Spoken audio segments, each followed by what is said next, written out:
Les hommes ont 0,5% de chance d'avoir un match sur Tinder. À moins que tu sois vraiment séduisant, ne perds pas ton temps sur Tinder. Ok. Let's do this. Avant tout, il faut que je présente Tinder. Tu sais ce que c'est, je sais que tu sais ce que c'est, mais pour la forme, je vais présenter. Bizarrement, Tinder, c'est une application de rencontre en ligne qui a été créée en 2012 avec 75 millions d'utilisateurs actifs. Même si personne n'est dessus, ils ont fait 1,6 milliard de chiffre d'affaires l'année dernière. Et très important, 70%, donc 70% des utilisateurs de Tinder sont des hommes. Et ça m'amène au sujet de la vidéo aujourd'hui. Pourquoi est-ce que je fais cette vidéo? Je fais cette vidéo pour que les gens prennent connaissance, pour que les jeunes hommes prennent connaissance que la compétition au niveau de la recherche d'une partenaire amoureuse aujourd'hui est devenue extrême. Pourquoi? Avant la mondialisation et les réseaux sociaux, la compétition c'était juste dans le quartier. Donc, on était en compétition avec les autres hommes, les garçons du quartier, éventuellement de la ville. Maintenant, avec mondialisation, réseaux sociaux, tout ce que vous voulez, les femmes sont capables de chercher le meilleur partenaire dans le monde entier. Donc maintenant, on est en compétition avec des gens dans le monde entier.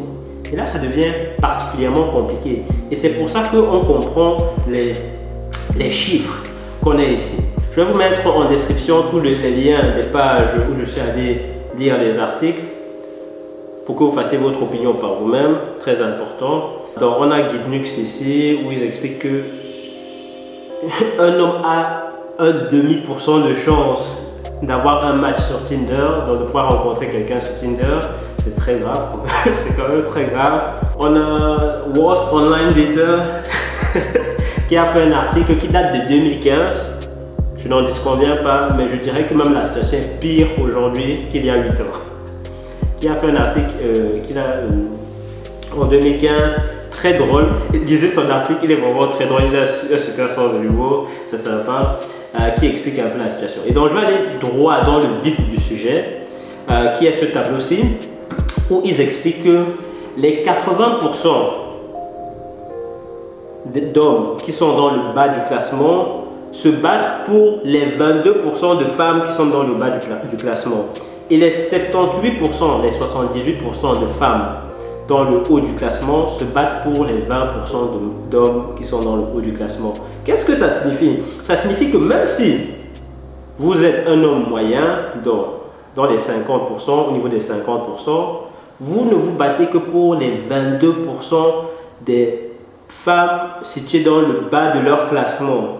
Ça veut dire que vous n'avez même pas accès aux femmes qui sont moyennes comme vous, qui sont dans les 50%. Parce que ces femmes-là, qu'est-ce qu'elles recherchent? Elles recherchent des bien meilleures parties. Les hommes qui sont dans les 20 premiers pourcents. Ce qui est tout à fait normal parce que, si on était les femmes, on essaierait de trouver le meilleur partenaire aussi. Je tiens à prendre cette occasion pour rappeler aux jeunes que si vous avez en dessous de 20 ans aujourd'hui,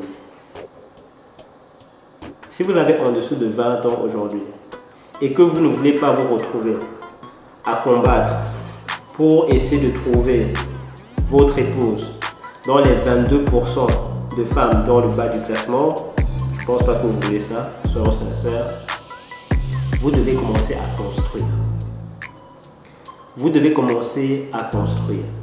Construisez votre statut, votre personnalité, vos finances, votre santé, votre physique.